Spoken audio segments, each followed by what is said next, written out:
Would just happen that I started choking as soon as we go live. Oh my gosh. I'm sorry. I was trying to get in a last minute drink of water, and obviously it wasn't a good idea. I am sorry. Jeez, oh man. What is going on, shrimp keepers? I hope you guys are making it a great weekend.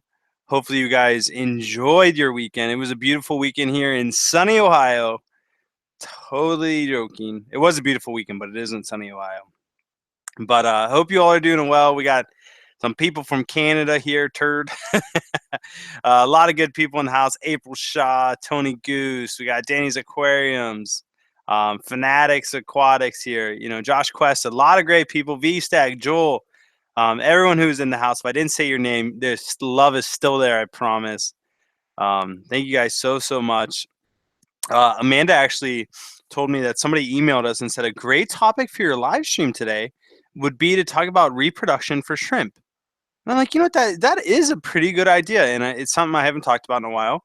And I know you guys are craving some information. I haven't done an informative video in a little while, so I figured we'll go ahead. We'll talk about the reproduction of shrimp. We'll talk about the breeding cycle, how long it takes to get shrimp breeding. Just basically what you would expect. Common terminology like, you know, what's a berried shrimp? What's a saddled shrimp? You know, what causes female shrimp to die during pregnancy? You know, all the time you see people having their shrimp die with being fully buried. So there's a lot of things to go through. I'm getting a call from my mama. Let me answer real quick. Hey, what's going on, Mama? I'm live streaming right now. I know I was just calling you because I couldn't get your live stream. Oh, well, you can get it now. It's up. Oh, okay. All right. Turning in. All right, love you, Mom. Bye. Bye. So my mom and dad wanted to watch my live stream today, so that was them calling. They must not have known that I started late. So real life, hey, you know, that's what happens. But yeah, so it's been a good day. It's been a lot of great things happening. And so before we get into the reproduction of shrimp, I want to give you guys some announcements. First of all, everything's been going great for my grandpa. Thank you guys for all the kind words and everything you had to say. I know my mom was really touched to read a lot of the comments, and she was really happy I made a video. And so everything's been going really good with that. And I'm so thankful for you guys for that. Other than that, you know, we've had a lot of great things going on, a lot of good stuff with the shrimp breeding, everything like that. So a lot of good stuff going on. And so thank you guys so much for your support. And the other thing is we have been getting so many questions about the red fancy tigers that I talked about in my last stream. So if you guys didn't know this, I did an 8-hour live stream, and on the 8-hour live stream, I talked about how we had red fancy tigers that we had ordered, and they weren't up to par on what we wanted to sell. And so before we were selling them for $20 a piece. You know, we paid a good amount for them, and they were absolutely stunning. They were so beautiful. And then we reordered it, and I was like not at all impressed on what they look like, and so I wasn't sure what I was going to do with them. And so I decided just to sell them at cost to you guys, and hopefully somebody in the shrimp breeding competition or something like that would want them, and they could get them. So what I did is I threw them up on the website, and we don't have that many, and so I'm sure they'll go pretty quick. But I did want to sell them pretty much at cost just to get them out and give some people an opportunity to get in on the shrimp breeding competition. And so I will link that. I'll link it in the chat right now, and I'll also put it in the description of the video. That way, if you guys do want to get it, you can. And so let me add it to the description in the video, just in case you're watching on the back end. And there we go. Oops. So it is down below now. I'm going to put red fancy tiger special.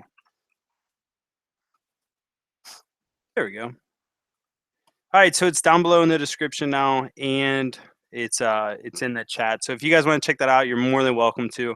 And that's only for the people that have really been asking. So I figured to do what better way than just to release them right now during the live stream, so everyone has fair advantage to go check them out and everything like that. Let me make sure my phone's muted.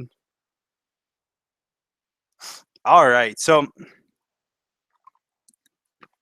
They're 10 for $45.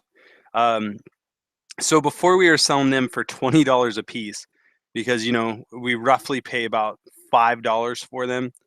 And so we sell them for $20, which that's giving you guys some back end stuff, and that helps us cover any deaths or anything like that. But these ones we just want to get rid of, just because, like I said, they're really not up to the quality that we would want. Like some of them look like crystal red shrimp, as you can see in the pictures. Some of them are really nice. It just depends, but they are tibies, which means they were crystals bred with tigers to get the patterns in them. So even if these ones don't look great, when you breed them, you're going to get all kinds of patterns. So you really could get some good looking stuff with that. And so that's that.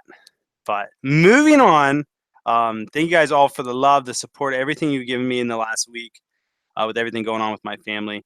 And so without further ado, let's get into the reproduction cycle of shrimp. And I want to pull up some pictures online so that I can share them with you.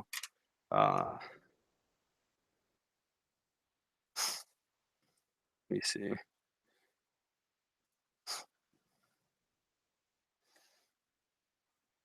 Okay. All right. So basically, we're going to go from like start to finish. Like once a shrimp is born, what's the life cycle? How long do they live? What's how do you get them to breed? Different things like that. So we'll go most commonly. I mean, this applies for all shrimp, but it's mainly like the cherry shrimp, the Neocaridina genus. And so the reproduction stage is, first of all, when they're born, the baby shrimp come out, they look exactly like the adults. So they can fend for themselves.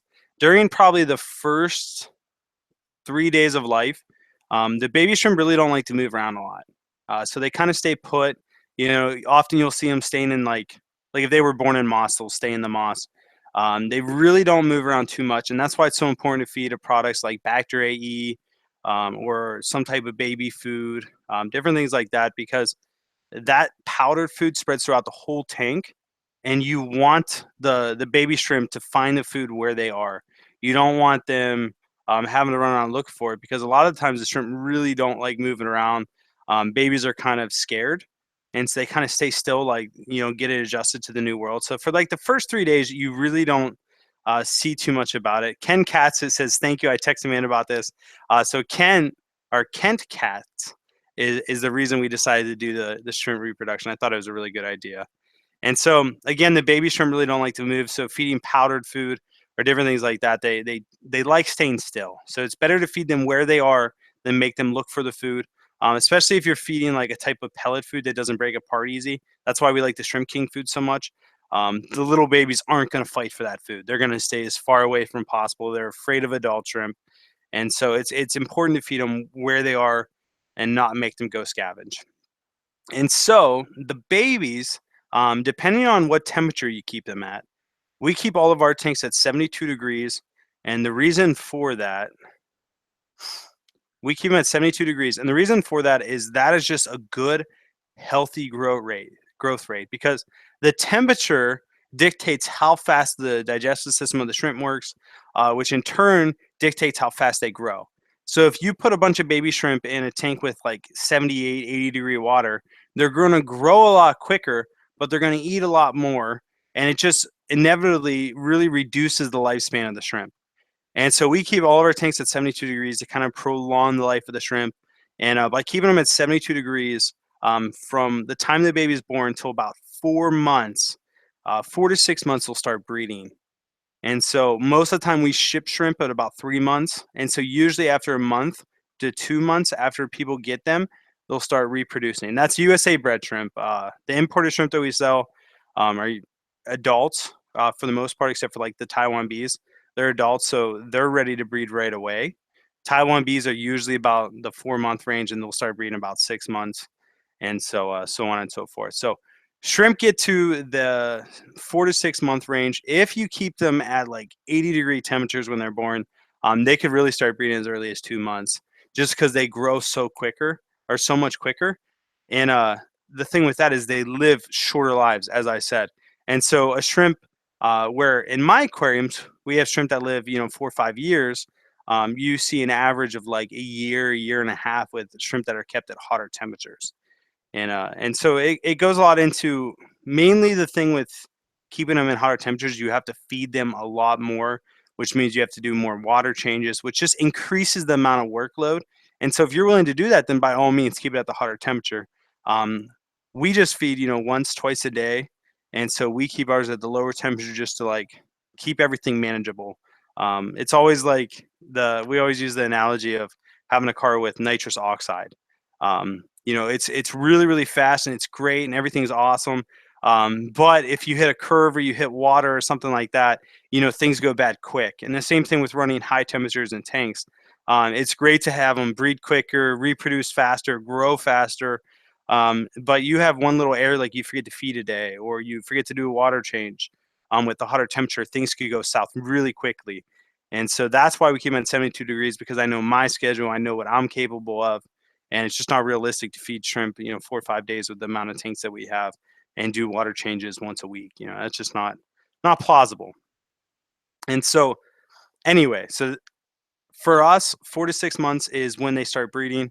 And so the big thing when it comes to breeding season is shrimp will not breed until they molt. So like it all starts off with this, and I'll share this screen, and I don't know how good it's going to look on your guys's page, but let me view image and try to blow this thing up. So the first step of breeding is you have to distinguish between male and female. And males have what's called, like, usually males have terrible color compared to females. Kind of like in real life, women always look much better than us guys. But yeah, males always look bad. And that's why with like cherry shrimp tanks, when people go and call their cherry shrimp tanks, they usually take out all the males and they're left with a bunch of females and they get no breeding and they're so confused why.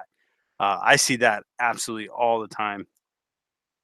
Oh, here we go. Screen share. Okay, so females, and I hope you can see this well, is this right here is like a little rounded belly, right? And that is to protect the eggs. And so this they're saying is a saddle. So you can see this. Think of this shrimp as a horse, and this is the saddle of the horse where the rider would sit. Okay, and so that is what a saddled shrimp is. It's a shrimp that has these little egg clutch that's getting ready to move down to their tail and be protected right here. And so this is the start of the eggs. There's probably 75 eggs in here. And this shrimp will eventually molt. And once this shrimp molts, the eggs will move down here and then they'll be down here like these eggs. So the fact that this female is carrying eggs means that it is also a berried shrimp. And berried just means that it has these little berries that are eggs. And these eggs will hatch about 30 days after the shrimp after the shrimp carries them, and they'll hatch into exact versions of the adult shrimp. And so this shrimp has the saddle and it also has the berried. And shout out to planetinverts.com. Since we're using this picture, Ron McGee is the one that owns that, and he does a great job. So shout out to him for letting us use the picture. Not that we got his permission, but figured we would look it up. So that's what a saddled shrimp and a berried shrimp looks like.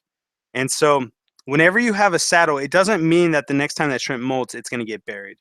It actually, you have to let that shrimp actually come in contact with a male.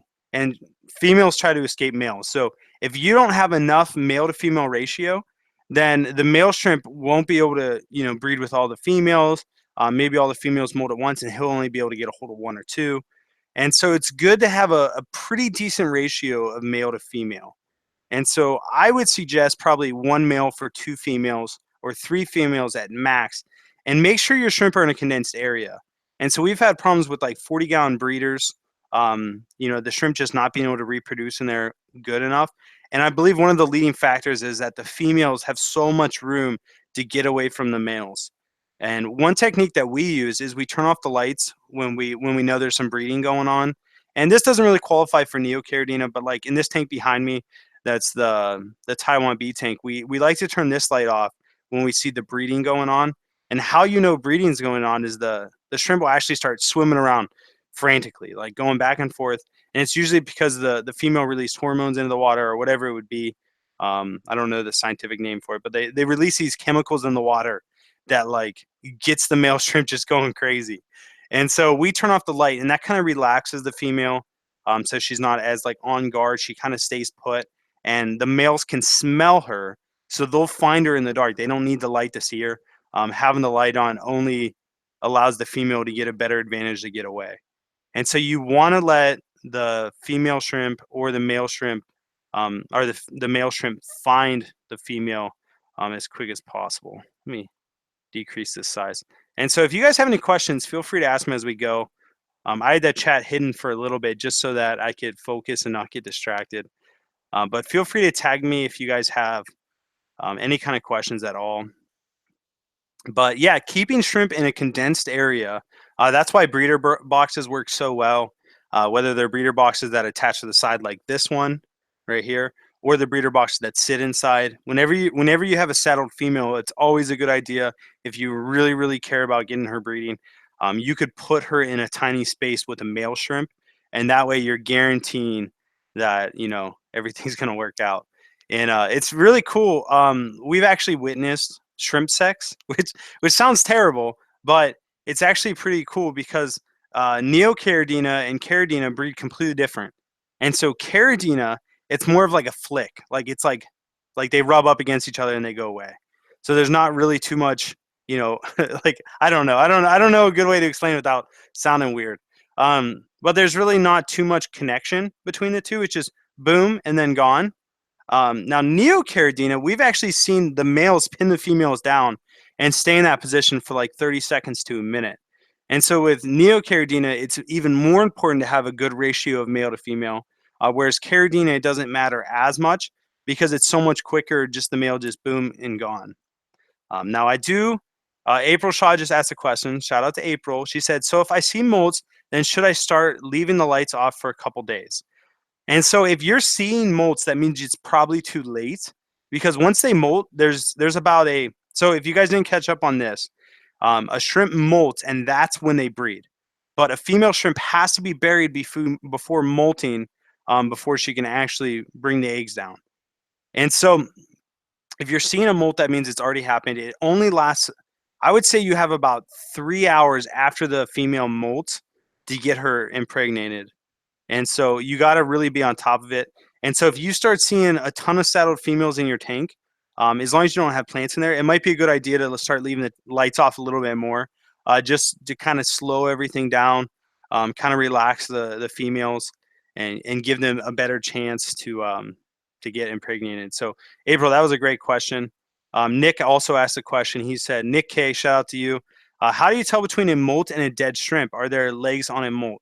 So let me look up a picture of a molt, and there are definitely legs on a molt. Shrimp molt, and then I'll share my screen with you and kind of walk you through it. Videos. Yeah, so once you see a molt of a shrimp, you'll instantly know the difference. The one thing that I look out for is you should never see any kind of color in a molt. So let me share my screen again. Dun, dun, dun. Here we go. So right now you're looking at a molt. So you can see that it has legs, it has antennas, it has everything that you would think a molt would have, but there's absolutely no color in it. It's completely opaque or transparent, whatever you want to call it. There's no color in it. So if you start seeing like spots of red, or you see like whatever color shrimp you have, if you see that color in it, it means that it's actually a dead shrimp that other shrimp are eating. And so that's how we differentiate.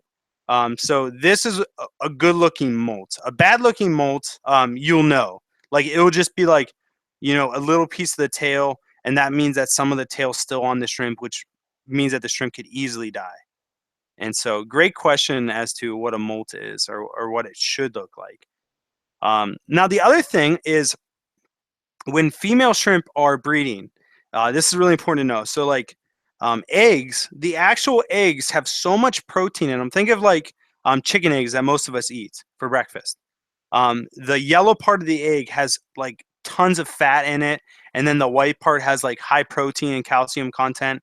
And then as the baby grows, it eats that protein and calcium. And so the same principle goes for shrimp eggs. When a female forms shrimp eggs, she's using up a ton of protein, and calcium and a lot of, really important minerals that should be going to her that she is putting into her eggs so that she can produce them. And so it's a very trying process for female shrimp, and that's why we feed products like Shrimp King protein or things like that. Just for when berried shrimp or female shrimp start getting saddles and they start getting berried, you need to replenish those minerals that they're putting in the eggs. And that's why so often you see adult shrimp that have eggs die because they used up all these minerals to form the eggs and then they depleted themselves. And then if they're not replenishing, then they're going to croak. And so that's why, it's one of those things that you really got to stay up on. DET Aquarium stopping in to say hi, so shout out to him. Nick, or let me see, Lacey Snow asked a question. She said, what about the tiny ecosystems with shrimp that are enclosed in glass globes? Lacey, so although those are very, very cool looking, she's talking about the shrimp ecosystems that you see online. They're like spheres, and they actually have brine shrimp in them, I believe. And so they're saltwater or brackish water. They're completely enclosed, and they only last about a year, maybe 2 years. And it's basically like these little shrimp that live in there, and apparently, if you put it in front of the window, it produces enough algae that these shrimp should feed, and then it's just a self-sustained organ or ecosystem. In my mind, it really it's really not good because you're inevitably killing the shrimp. They don't have the ecosystem that they would in the wild to thrive and live long lives, and so it's just more or less like just something that they're selling just to make money. They really don't care. I wouldn't say they care about the health of the animals, but I don't want to make too many claims because I've never had one personally. It just in my experiences, like you see like those beta bulls and they have a plant on top and the beta is supposed to eat the roots and that's all they eat. Well, that sounds great, but like our beta is really supposed to eat roots for their entire diet, and no, they're not. And so it's just like one of those things, like it will work and it will live in there, but it's definitely not a thriving ecosystem. And so I would try to stay away from things like that. And they're also extremely expensive. So I'd much rather have a little shrimp tank and treat them completely great and have that going in my house opposed to one of those little self-sustaining ecosystem. Nick said, that's exactly what I see. Cool. Thank you, Rob. I thought I was having dead shrimp, but number haven't gone down. Definitely molts. Yeah. So that's good to know they're actually molts and not dead shrimp, because dead shrimp are not a good thing. So, Rob, is your camera straight? No. So my camera's like a little crooked. Let me see if I can fix it. But I gotta like mess with it. So it is what it is. I think my table's a little bowed. So I apologize. So you guys get a little crazy angle from me. Best grass for breeding, anyone? No, so I don't even know. But yeah, so the process of breeding, hopefully you guys got that mainly down. And it really comes down to the most important thing is consistency in your tank. And I preach this all the time. It's easy to breed shrimp, but there's a lot of things that go into it. And so I would say the most important thing, at least with focusing on shrimp reproduction, is consistency. If shrimp are breeding in your tank, that means you're doing everything right. So you don't want to like constantly be changing their environment. And so having a good feeding system that you keep up on, having natural foods in the tank, having algae in the tank, it's all things that play into a healthy ecosystem that will in turn result in healthy shrimp and breeding. And so you can start seeing things like, let me show you a picture of a bad molt, and so that you guys know what that looks like. Because a lot of times shrimp, when they're low on calcium, um, it's mainly just calcium, I believe. They'll really molt poorly, and so that's why they have a lot of foods out there that are like mineral aids, that allow shrimp to get all the minerals that they need to thrive, and so it really helps them molt better. And so there's a lot of molting aids out there. Bad molt. And once you recognize what a bad molt looks like, well, here's a great picture. So view image. All right, so I'm going to share my screen again. All right, so you see this shrimp right here. This means that it had a bad molt. So like when shrimp molt, the front of the end of them bends forward and the back end bends down and it cracks right here. The molt cracks and then they flick out of the top of it. So they'll go toward this way. And then that's why you always see molts broken in half. And so when you see a shrimp like this, it means that the basically the molt wasn't good. So it was like either the shell was too hard or they were molting early, maybe something in the water stressed them out. And so oftentimes you'll see this on shrimp that you buy and you order in and they come in the mail and they've been in transit and they usually always molt in the box on their way to you. And so you'll see this happen. And it's just because of stress and change in water parameters, all that plays, a pretty big factor into it. And so if you see your shrimp in this tank or in your tank looking like this, it means that they're lacking in a mineral. And so um I don't know. Hopefully I'm doing this. So hopefully you guys can see what I'm looking at. I just realized it wasn't completely sharing. I don't think. I don't really know. But anyway, yeah. So if you start seeing this shrimp look or the look of this shrimp in your tank, it means that you're lacking in a certain mineral. And so that's where we feed foods like Shrimp King mineral. Bacteria E helps a little bit, but mainly Shrimp King mineral is the number one food that we feed. Kent Katz asked a really good question. He said, "Do you remove molts of shrimp?" He actually said, "Do you take the molts out?" But when shrimp molt, so it's their exoskeleton, and it has a lot of calcium and other minerals and different things like that in the molt, and so it's almost terrible if you take the molt out. So you always want to leave molts in the tank just because that's how the shrimp regain those minerals. They actually eat the molt, and so like when I import shrimp, they like right in the beginning they'll molt like literally. Oh my gosh, like in a tank we'll have 50 molts. Like they all molt. And we leave them all in the tank even though like there could be parasites in them and different things like that because the health of the shrimp is so much more important. And so it's very important to leave those molts in the tank. So never ever ever under any circumstance take molts out of the tank. DT Aquarium says heading out. DT, thank you so much for staying in and stopping by. That's Daryl from DT Aquariums. Definitely check his channel out. He does some awesome stuff. I'm glad the picture was showing. I'll make sure. Now I know. Now I know how to do it. Nick K asked another question. He says, "Is there any approximate time frame from shrimp being buried and settled to when they give birth?" Sorry if you have answered early in the stream when I wasn't in yet. So Nick, basically how it works is I'll go through just the whole process again, just very briefly. So a shrimp is born. It needs plenty of food located where it is. So that's where feeding powdered foods like Bacteria and different baby foods come into play. That shrimp, depending on what temperature it's kept at, say it's 72 degrees, 4 to 6 months later, that shrimp will start breeding. Once it starts breeding, let's say it's a female shrimp, it gets a saddle. It drops the eggs down to its, swimmerettes or whatever they're called, and it will hold the eggs for about 30 days.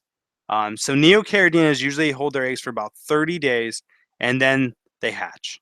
And because usually it takes about 30 days between molts, and female shrimp still molt every 30 days, and they always drop their eggs. Well, most of the time they drop their eggs prior to molting, and so it's on the same thing. Now, caridina shrimp take a little bit more time. So caridinas, we've counted shrimp holding their eggs for 45 days before hatching. So it really, really just depends. Um, Danny said almost 200 people watching. Make sure to share the stream. Thank you so much, Danny. But yeah, so usually about 30 days for neocaridina and about 45 or not, I wouldn't say it's always 45 days, but say about 45 days for caridina. So it takes a little bit longer. They don't molt as much. And so yeah, it just depends. Flavio Medeiros, yeah, I think that's how you say it. Do I need brackish water for my ghost shrimp eggs to hatch? So I've always been under the impression that all ghost shrimp need brackish water. And the thing with ghost shrimp is when they breed, they actually have larvae. So the larvae swim around, and then you have to transition from larvae to shrimp. And so ghost shrimp, in my experience, from what I understand, all of them need brackish water. But I have heard from people that they've bred shrimp in ghost shrimp in fresh water and had them hatch. So there must be. Oh, sorry.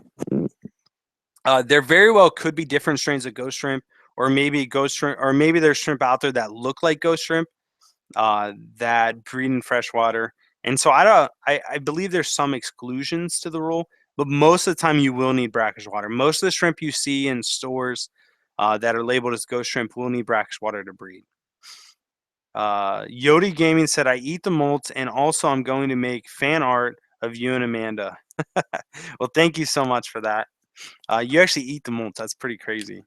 Snazana K said, and if you have a tank with algae and leaf and a few adult shrimp, I had problems before and all shrimp died and now have new and am afraid to feed them too much.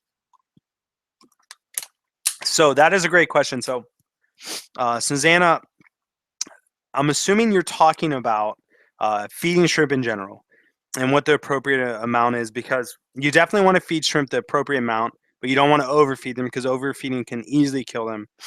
So my number one thing is have as many natural foods in the tank as possible, and that'll help increase baby survival rates. It will help a lot of different factors. And so the number one thing is for me is a type of moss. Like if I'm breeding shrimp, I'm gonna have a type of moss in the tank, just because it houses so many different organisms. It provides more surface area, provides a hiding place for shrimp that just molted. Like there's so many benefits to it.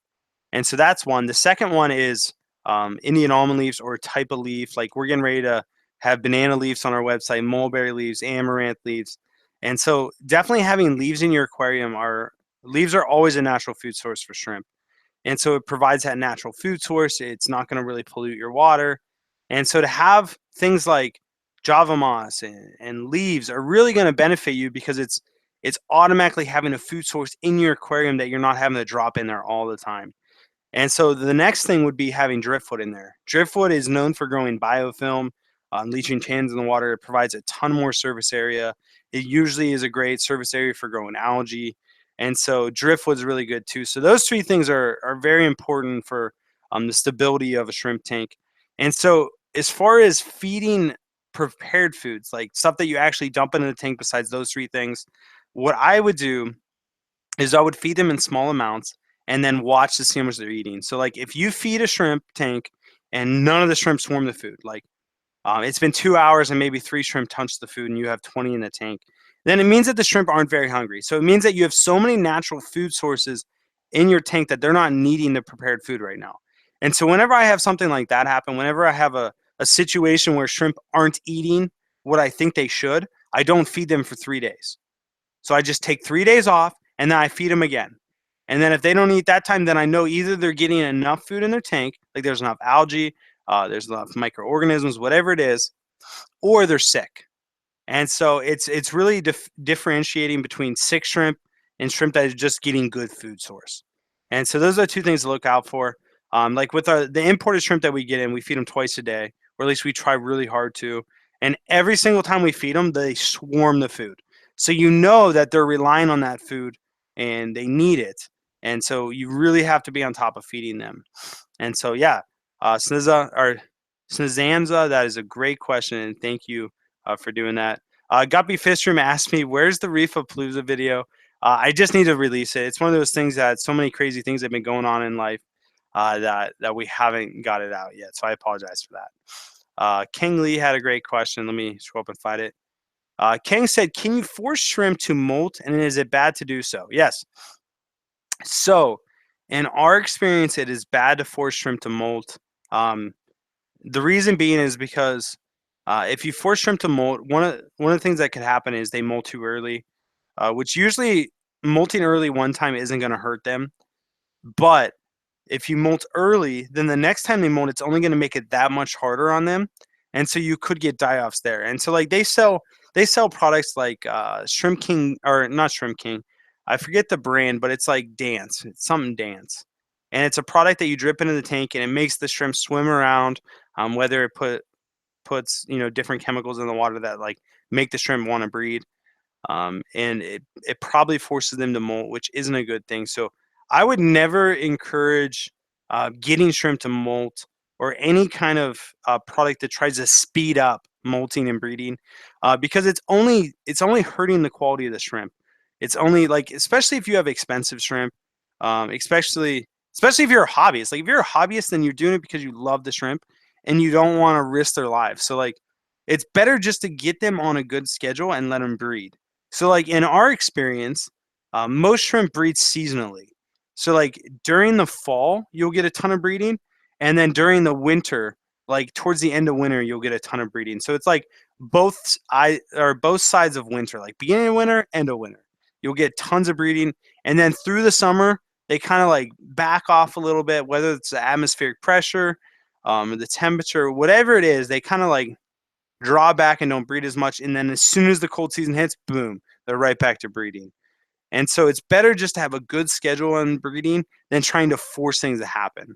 But Ken, the one thing you could do if you're trying to like speed up the breeding process is go to have a higher temperature, and that'll get them to molt quicker. You just got to be on top of water changes and be on top of feeding, and those couple things will really help you out. Aquarium Lab says, do the eggs get fertilized in the saddle or down in the swimmerettes? That is a great question, Aquarium Lab. And I don't have 100%, like, I'm sure this is the answer, but I do have what I believe, and I'm like 98% sure it's true. And so, actually, I would have to say I'm 99.85% I'm sure. So I'm pretty sure this is what happens. And so the females, right? Like if I showed you where the bad molt picture was, and they have like a crack down the center of their back, right there is where they're breeding. So like that's where the male penetrates them and like gets his sperm or whatever up in there and fertilizes the eggs. And so he's actually fertilizing the saddle. And then once the saddle's fertilized, once the female hardens her shell back up, then she moves them down to her swimmerettes. And so it's always internally fertilized, than externally. And some shrimp might vary. This is where I'm not really sure. Because again, I'm not a biologist. I'm just a guy that was a hobbyist that started breeding shrimp, and got, somewhat good at it. Good enough to, do what I do now. And it's just one of those things that I've seen it so many times, and that's why I believe it. I don't really have scientific fact to prove it. Now, if I could get it on video and document it, then that's one thing. But I haven't been able to do that. But I am 99.85% sure that it is internally fertilized, and then the eggs come down. A lot of people believe that the females can actually hold, the sperm and then release on the eggs, kind of like what guppies do. But I definitely don't believe that. I believe that they need to be fertilized every single time, because I've seen it time and time again where females are, saddled, and then they molt and then they don't have their eggs. And you have to wait a whole nother month before it drops again. And so it's one of those things that, you just got to make sure you get them breeding when they have the saddle. But that was a great question. Marip Mamang says, will you ever stock carradine and babolti shrimp? Yes. So I would love to stock carradine and babolti. But the babolti shrimp are just such a wide range of shrimp. There's so many species that go into babolti, that they really haven't, narrowed it down. And I don't have a good source to get them from, so I don't want to, you know, I just haven't really had the opportunity to get them, to stock them, but I definitely will. And I want to do more studying with them and try to figure out the regions they come from, and maybe even do like a little trip and go and see them in their natural habitat and things like that. VY Nagayan said, hey, Love Diesel, what are your thoughts about detritus worms, cocopods, and a shrimp tank? I hear they are an indicator of good tank quality. I have 80 aqua soil, by the way.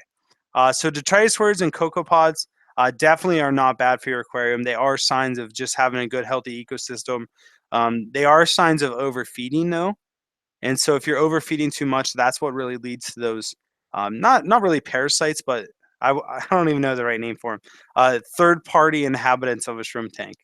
And so it usually means that you're feeding too much. So I would slow down on feeding if you're starting to see a huge rise in them. The trace worms certainly aren't bad at all. Cocopods, depending on what type they are, they're not bad. Seed shrimp, if you guys are familiar with seed shrimp, let me see if I can pull up a picture of them. Seed shrimp. There is an invasive parasite. They're not a parasite, but they're like, they're a type of animal that lives in, or that can live in shrimp tanks, and they kind of resemble that of a, think of a Daphnia. They kind of look like a Daphnia. Oops, let me back this up. BU image. All right, so I'm going to share this one with you guys. These things you definitely do not want in your aquarium. So right now you're looking at a seed shrimp. They usually look like little balls that scurry around the surface, and these definitely will kill off shrimp. Whether it's through actually attacking them or just starving them of food or pestering them or getting them when they're molting, whatever it is, these definitely will take out a population of shrimp.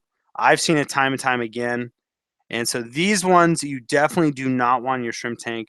Let me see if I can find a better picture. Here's a decent picture. View image. And so this is what they look like in your aquarium. You'll kind of see these little ball things scurrying around the surface. And so these are extremely bad for your tank. At first, I didn't think they were harmful, but then once they get into larger population, they take over and they quickly spread. And they don't really need much food to spread, so they're definitely an invasive species that will conquer a shrimp tank if not dealt with quickly. And so the ways that I found to take care of these guys is I'll put like a corridors in there and I won't feed for a couple days, and then the cory will actually go around and start eating them. Now they also eat baby shrimp, so you have to make sure you take as many babies out as you can. I have also done things where I pulled all the shrimp out and I put goldfish in there, and the goldfish go through and just decimate the population. And so there's a couple ways to do it. That's a great question though, and there's other things that are bad for aquariums, but those are the one that's closest related to your question. Tiger Bite said, "Is the baby shrimp safe from snails?" Yeah, so snails will not hurt baby shrimp. Baby shrimp are too quick; they'll get away too quickly, so you do not have to worry about that at all. Um, Luis Seguera said, "Shrimp need molybdenum and strontium. It makes the shrimp create a new and prettier molt. Better for or before my bettas eat or fry eat almost all my shrimp." So I do not know what those two chemicals or minerals. I'm not sure. Again, I'm not a biologist. I'm a hobbyist. I'm someone that just enjoys breeding shrimp and having fun and keeping them. And so again, all my experiences are based on what I see and what I've tried and what works for me. Danny said he's watching from vacation in Naples, Florida. How's everyone doing tonight? I'm doing great. Everyone else is doing great, I'm sure. Hopefully it's beautiful down there and you're enjoying it, Danny. Jenna Tucker said, "Rob, I feed my shrimp every 3 to 4 days and they swarm it. Does that mean I'm not feeding enough? But not all of them eat the food I put in there. Thanks." So Jenna, you're only feeding every 3 to 4 days. I would say feed more. Now, granted, if shrimp are swarming, it doesn't necessarily mean that they're not getting enough food, but it very well could be. So I would definitely try to increase the amount you're feeding. Even if you go to every other day, it won't hurt. And as long as you're still seeing them eat the food within 2 to 4 hours, I would say you're doing a good job. Now, if they're eating all the food in an hour, then you're definitely not feeding enough. So pay attention to how often they're eating and how long it takes them to eat it. Joey Jones Aquatics says, "Can't stay for long. I'm renovating my sister's house. Do you have experience with Mexican dwarf lobster fry? I got some and on lobster, and my lobster is pregnant, I'm guessing." So Joey, I do not have experience with Mexican dwarf lobsters, which I think they're called CPOs or CPDs. No, CPDs are celestial proteiners. They are CPOs. So I actually am going to set up a tank of them, so I'll have more experience. But really, I believe that they're pretty much the same as shrimp. I believe they're a little bit more aggressive. They're a little bit, hardier. So they do have crayfish specific foods out there. I don't stock any. Most of shrimp foods will work for crayfish food, although I believe it's pretty pricey. I do have my buddy Chris Lucup, who just came out with a shrimp or a food for crayfish. I haven't tested it out yet, but I'm excited to, and I'll give you guys some feedback on that. But I am getting ready to do a dwarf Mexican crayfish tank and try them out. I think it will be a great time. Near Churches says, "Glad to see you're covering this topic. Are all neocaridans as hardy as cherry shrimp? If cherry shrimp can be called hardy." Thanks, bro. So cherry shrimp in general are considered hardy, and the reason why is because they've been in the hobby for so long. So being in the hobby from point A to point B, like they become so adjusted to aquarium life that they are hardy. And really, it comes down to where they're bred and who breeds them. So like the cherry shrimp that we stock that are USA bred are extremely hardy because they're bred in harder water, which most of us have hard water from our taps, and so they can pretty much adjust to anything. I've had them in tanks that have dropped from 70 degrees to 30 degrees, like over the course of winter, and they just push on the whole time.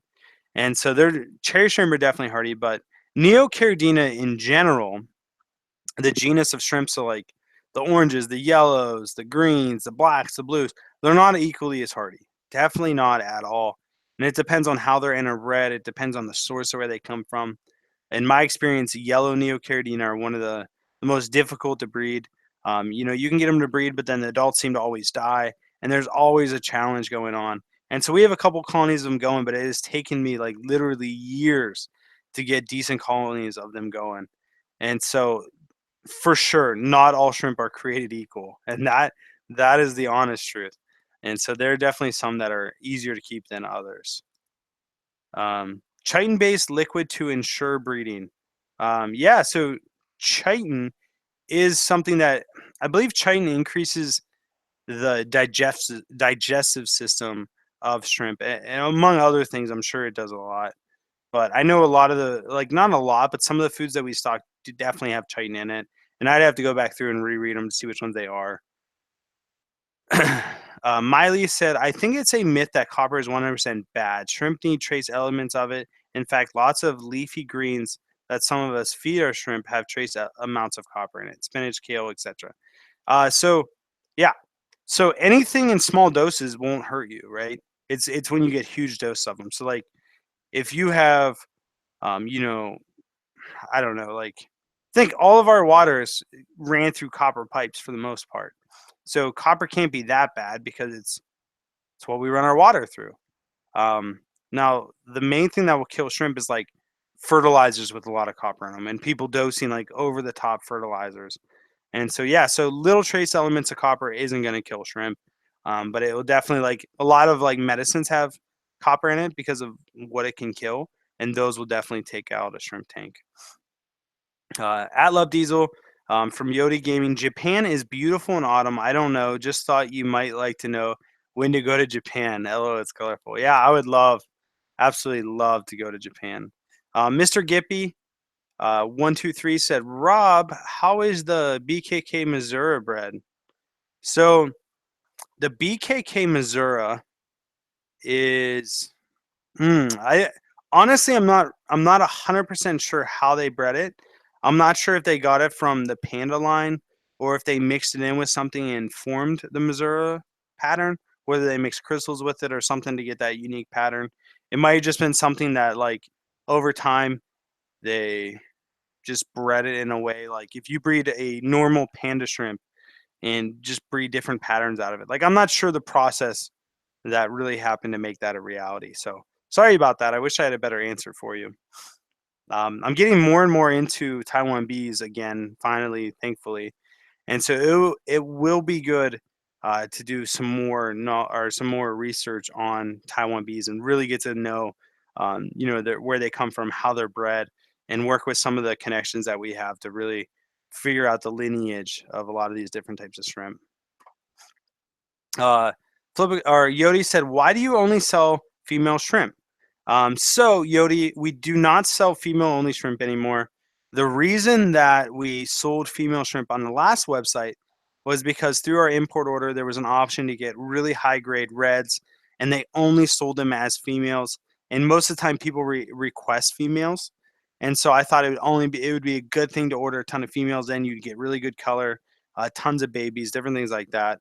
And so we do not do that anymore, although the majority of the shrimp that we do sell are females, just because that's how they breed.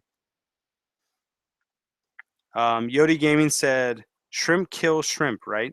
So shrimp will kill other shrimp, especially during molting. And so, like, if a male shrimp molts and it's vulnerable and, it's in the middle of feeding, it could kill it. Shrimp do fight like any other animal in the entire world. There is times of aggression. I've seen adult shrimp fighting and tear a baby shrimp apart. I've seen baby or adult shrimp go up and pick up a baby shrimp and start shredding it up. And so it definitely happens where shrimp kill other shrimp. I don't know if it's intentional or if it's accidental or if they're just deprived of food or whatever it is. And so it just depends. Nisi commented, she said, "Hi, you awesome fish and shrimp keepers from an airplane about to take off for Alaska. I hope you all have a great chat. Please hit that like button." Thank you so much, Nisi. If you're still here, if not, if you're watching the playback or anything, I'm glad you had a great time. I hope you had a great time, and just it's all good. And Nisi is awesome. So let's see. Shrimp Life said, "I love the Shrimp King foods. What's your favorite Shrimp King food, Rob?" So my favorite Shrimp King food has to be Shrimp King Complete, for the pure fact that Shrimp King Complete is just a great food. It's a complete food. You know, if you're only going to feed one food, that would be the food I would choose, just because of the quality of the Shrimp King line. And it comes down to a lot of factors. It comes down to the food breaks apart easy. It goes in the tank. The shrimp can grab a piece and run. And I think that just a lot of research went into it to make it the type of food it is. And so I really respect that. And I've just had great results with it. So Shrimp King Complete would be my number one food. I'm trying out a lot of the other types of foods now. And so it's going to be really cool to see, what we find out and what we really come to like. But we feed like the algae pops, and they're always a big hit. Um, we fed the 4-leaf mix, and that seemed to go over really well. So there's a couple foods that we're still trying out that I don't know if they're going to be my favorite food or not. And so yeah, great question though. So Shrimp King Complete is definitely one of my favorites. Let's see. Hey, Steam Fought Aquatics in the house. What's going on, Bob? Shout out to you. Edmund Chris said MK cheeseburger contains chitosan, which is derived from chitin. Good to know. I fed Shrimp King cheeseburger or MK breed cheeseburger for the longest time, and we're actually getting ready to restock it on the website just because so many people have been asking about it. And we fed that for probably about a year and a half.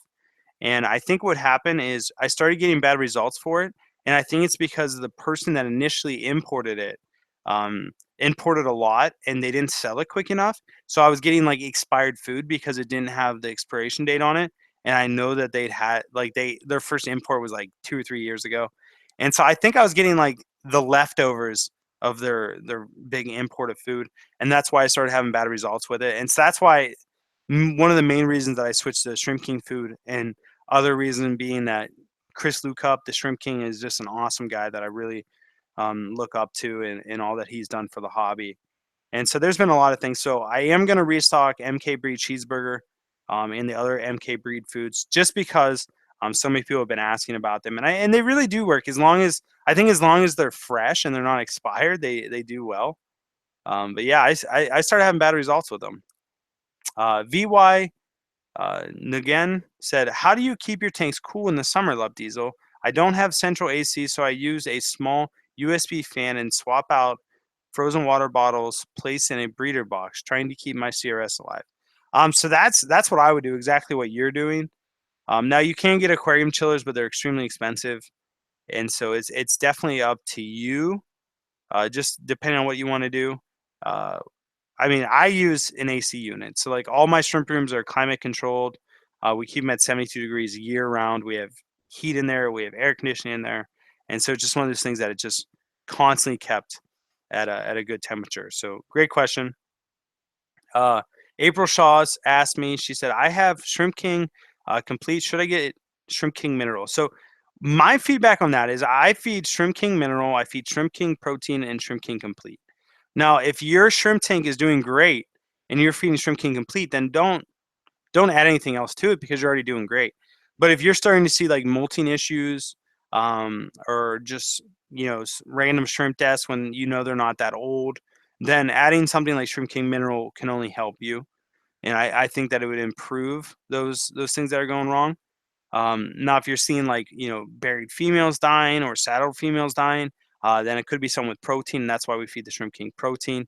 And so it really just depends on what is going on in your shrimp tank. I never want to encourage you to get something that you don't need. Um, but if you want to feed it, like I said, I feed it. I feed Shrimp King complete protein and mineral to all of our shrimp tanks, because that's what I believe works. But whatever you're getting results on, I never want you to buy something you don't need. And so only get it if you start seeing the problems or if you want that extra insurance that you don't want things to go wrong. So it just depends on what's going on with you, April. But great question, and thank you for asking it. Um, Frederico said, "Hey, can you send shrimp to Brazil? I cannot. I have the ability to. So like I have an import and export license. It's just one of those things that like it wouldn't make sense. Like you would have to pay so much, like X amount of dollars. We would have to put X amount of work into it. I'm not sure how to do it, so it's one of those things that I would have to learn. And there's just a lot of backstory to it. But thank you for that, Mike Amanda. I think that's how you say it. It says, "Does anyone see my comments?" And yes, Mike, we definitely see your comments. So keep leaving them. Yodi Gaming coming in with another question. I think he said, "I just noticed I asked too many questions." That's funny because I just said, "Hey, another question from Yodi." It's good to ask questions. I always appreciate questions, especially good questions that other people are thinking they're just not asking. So the more questions you guys ask, the more I appreciate it. Oh, good job, Aquarium Lab. So, Valley Fish, she said, best higher, which is best, high water flow or low flow in a shrimp tank? Low flow is good, but you need good circulation, so you don't want dead areas in your tank. Low flow, good circulation wins every time. So that's why we use Madden filters. It just creates good circulation throughout the whole tank, and so on and so forth. Aquarium Lab asked a great question. He said, "Are you still going to do a drawing for shrimp for people who ordered last week?" I am. Let me do it right now. So I'm not going to give you guys the details. I'm going to get on. Let me get on the website and let me see the orders we had for last week, and I'll add it up. And let me see orders. Um, so last week, let me write all this down. So you guys are just going to have to take my word for it. So we'll do to right here. So that was July 9th. So what we're doing is everyone who ordered on July 9th, which was my 8-hour live stream, I told them that I would give away a free shrimp starter pack, and they got to choose the shrimp. And I just felt it was like a good way to do it. And there was a couple people that I wrote down. Like one guy gave us a $50 super chat. And he said, "Consider this my entry," and so I definitely got to include him in this, and so on and so forth. But let me see. All right, so let me figure out how many numbers we have, and then I will figure it out from there. So you guys got to hang with me for 1 second, and then I'll let you guys know who won. So, and I'm including some of the orders that came in late that night because I let it go till like 3 o'clock the next morning, because I wanted the West Coast to have the same opportunity everyone else did, to order things on the East Coast. And so I got the number. Let me go to random number generator.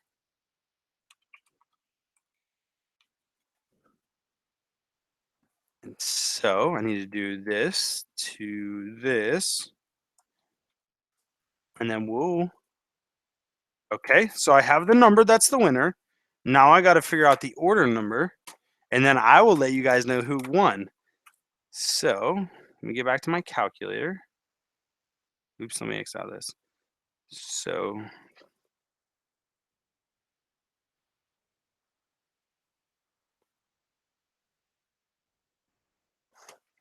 all right, so order number 1097 or 1095 won. Let me figure out who that was. So 1095. I'm excited to see who it was. Juan. I don't want to say his last name because I don't know if he wants me to tell people. But Juan won, and his order number was 1095. So let me make a note.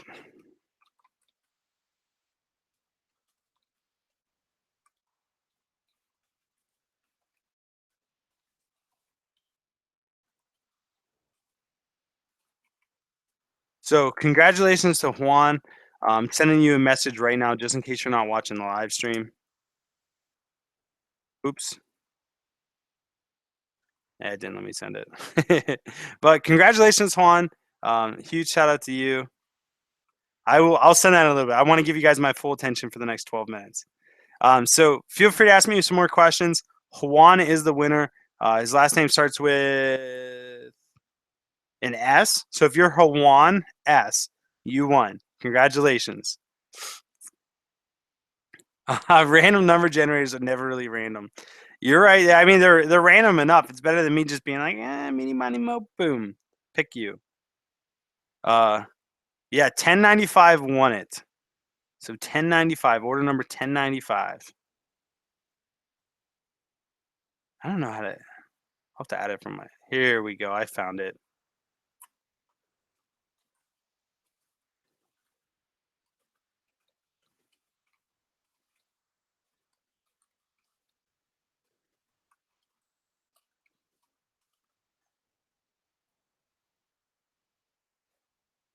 Oops. I'll have to give him a shout out. Okay, so yeah, so somebody did win it. It was Juan S. 1095 was the order number. Tim Lloyd said, "Is there any way to get shrimp more active? I got a couple cherry shrimp that seem to just sit around. All the YouTube videos I've seen, the shrimp are always swimming around. So temperature could have a thing to say on that. Like the colder the temperature, the less they move around. So increase the temperature a little bit could help. It also could be your water quality. Maybe something's off in your water quality, whether it's too soft or too hard. It could be deterring them from moving around." Um, Unholy Order said, "When are we going to see some Rob filters?" So by Rob filters, do you mean the Matten filters or the sponge filters? You got to let me know, Unholy Orders. I want to know. Captain Spicy, we see your comments, so even though you can't, we see them. Stormy Mist, Emma, shout out to you. She said, "Are you seeing my comments, Rob?" And yes, I am seeing your comments. Your birthday is Wednesday. I wish I had the T-shirts done. I would send you one. So you got to let me know. Laura Vergier said, "Rob, time for a Flip Aquatics shrimp food brand." Yeah, so once we get everything in place, I would love to create a food that like I stand 1,000% behind. Right now, it's Bacter AE, which is Glass Garden, and Shrimp King Foods, and it's gonna be hard to match those. And so I was even thinking about talking with them and seeing if they could brand a food for me and just kind of have our own line, but we'll see. It's definitely something that's in the works for later, or something that we might even just have to create ourselves. So we will definitely see. Maylee says, "What do you consider the biggest snail oil product there is in the shrimp industry?" By snail oil, I'm not really sure what you mean, so you're gonna have to break that down for me and ask them. Maybe ask the question in a different way, because as far as snail oil, I have no idea. I've never even seen snail oil. Laura said, "Rob, yep, time for the shrimp food." I agree. April Shaw said, "I also feed SK protein. I switch back and forth. Everyone looks good, and I'm seeing babies in good mold." So yeah, April, I wouldn't switch anything you're doing. You're doing a great job. Aquarium Lad said, "Are you still going to do the drawing?" I definitely did the drawing. Now I just need to do the drawing for the mailing list. Um, Jonathan Bennett said, "What happened if you cross crystal reds or blacks with fancy red tigers?" So that's how they create the fancy red tiger. Is they mix a tiger shrimp and a crystal red, or mix a tiger shrimp and a crystal black, and that's how they come with the funky patterns. And so really, it's what they do anyway. So there would be nothing bad about doing that, Jonathan. So good question. So that definitely do that for sure. Stefan D. Ward said, "I've had some crystals losing their longest antennas. First, they go weak/soft, then only a stub remaining. Looks like a disease. What do you do? Basic water, basic parameters are in range." So one thing it could be is it could be bad molts, and when they try to get out of the mold, it rips their antenna off. So that's something that it could be. So I would really maybe check into adding some more minerals to the water, whether it's Shrimp King mineral, and put it in food form, or adding different additives to the water. I would go with the theory that it's a lack of mineral and not a disease. Because if it was a disease, you would start seeing different parts of the body corrode. You would see like you would start seeing like little black patches on the side of their back, or brown patches, or even red patches, and that would be um, that fungus that eats things off a shrimp. That would be the bacteria eating through their shell. So I would say most likely you're doing good. You just need to get more minerals into the shrimp. Bradley Tillman said, Rob, every time I've tried to keep moss in my shrimp tank, I get a lot of hair algae in low light and medium light. Any tips on how to prevent it? So usually algae is called when is created when something's off. So I'm guessing that your low light probably is poor quality light, which is causing the algae. Maybe you run it for too long. Um, Moss doesn't really need much light to live, and trust me on that. I mean, you can basically keep it in dark with just light coming in from the window and the tank being way over here. It's going to do fine. And so I would cut down the lighting, maybe cut down on feeding because maybe there's too much different minerals in the water. I don't know if you're dosing fertilizers or anything like that. Moss is pretty easy to keep as long as you have the right parameters. So like a lot of people can't keep moss. And so I would say if that's happening, then there's something wrong with your water. Maybe use RO water, remineralize it, and keep moss that way. And so there's a lot of things you could do to prevent it. But it's hard for me to tell you what the problem is without being there to see your tank. Jason Child says, Rob, do you ship items to the UK? If so, they're insane and P costs. So the postal costs. I do not ship to the UK currently, and I apologize for that, Jason. Let's see what else we got. Rob, my shrimp really like the Shrimp King samplers. Thanks, Dwayne. I'm glad to hear that. The Shrimp King food is absolutely awesome. Like I definitely stand behind it. I think it's one of the best foods out there, if not the best food. And so yeah, so good feedback, Dwayne. I'm glad your shrimp are really liking it. Um, let's see. Got time to answer a few more questions. Danny said API freshwater test kit and GH and KH test kit. Yeah, so GH and KH are the most important parameters for shrimp. And I think all these comments are coming from First Gen Rex. He said, what sort of water test supply should I get for starting out a new shrimp tank? GH and KH are by far the most important. April said at Ken Katz, maybe the mail isn't getting to them like Rob was talking about. I'm sorry, I don't know. So let me find Kent Katz's comment and help answer it for him. Ken Katz said, I have had 2 saddled really reds and no eggs. So it could be the fact that the males are not fertilizing them. That definitely could be it. But yeah, there's a lot of things that play into it. And so Mark BC said, how do you keep the cycle in a shrimp only tank going given the low bioload? So I use snails currently. That's what I do in all my tanks, whether it's mystery snails or apple snails or rabbit snails, Malaysian trumpet snails. There's a lot of different options you can use. Even what are they called? Oh, the name's slipping me. They're a saltwater snail. Excuse me. Oh, what are they called? I don't know, but they're really cheap. They're basically just an algae eating snail. I'm sure everyone's gonna be like, "Oh, it's this snail," and I can't think of the name right now. But yeah, I use snails to keep the bioload high enough to keep the tank from recycling itself. So Mark, that's actually a really good question. That's why I preach snail, snail, snail all the time. Yeah, so Juan won. Hopefully he's in here and he can see it because I need to try to send him a message. I can always email him, but let me flag this order. Good. Yeah, so that's what I got for you guys. Hopefully that answered a ton of your questions as far as shrimp breeding goes. I'm getting some more questions, so I'll answer a few more. Snazana said, are all the shrimp buried in the same number of days? And are red tiger shrimp a good choice when I want to try out new shrimp after cherry shrimp? So first of all, are all shrimp buried the same number of days? And that's no. It depends on how the eggs develop, what the water quality is like. But if you have a tank of crystals and they all get buried on the same day, most likely they're going to hold the eggs for about the same amount of time. But yeah, it just depends on your water quality, what type of shrimp it is, everything like that goes into it. And then your second question was, are red tiger shrimp a good choice when I want to try out a new shrimp after cherry shrimp? So red tigers require a low pH somewhat So like 6.8 is pretty good for them. So a substrate like fluval shrimp stratum or Brightwell are going to work really, really well for red tigers. They are extremely hardy. Like we really lose like next to none when we import them.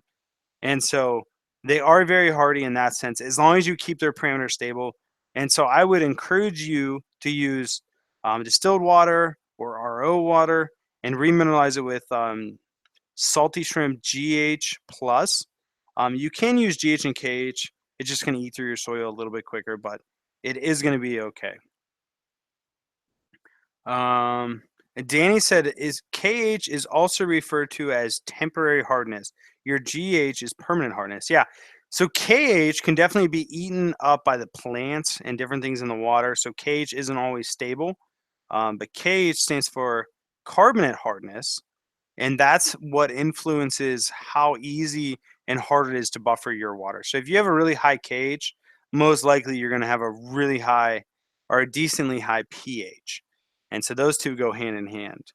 Um, Aguilar, Aguilar, how do I clear a bacteria bloom in a shrimp tank? So if you have a bacteria bloom, that usually a bacteria bloom means that it's cloudy water. Then I would encourage you to do lights out, something like that that would just really let the bacteria settle down. I've tried doing water change on them. It really doesn't help. It's just kind of the tank needs to stabilize itself, and that's what's really going to help you out. So anyway, guys, it is pushing 8 o'clock. Thank you all for hanging out with me. I hope you guys enjoyed the live stream. Go check out Aquarium Co-op's live stream. It's going on right now. I think my buddy Coralfish 12G was also doing a live stream, doing a drawing for uh, some type of coral tank. I think it was a 10-gallon tank. So go check out his live stream too. I believe he's doing it right now. But you guys make it an absolute awesome weekend, or rest of your weekend. Today's Sunday. Much love from me. I will talk to you guys later on this week. You guys have a great day, and we'll talk to you later.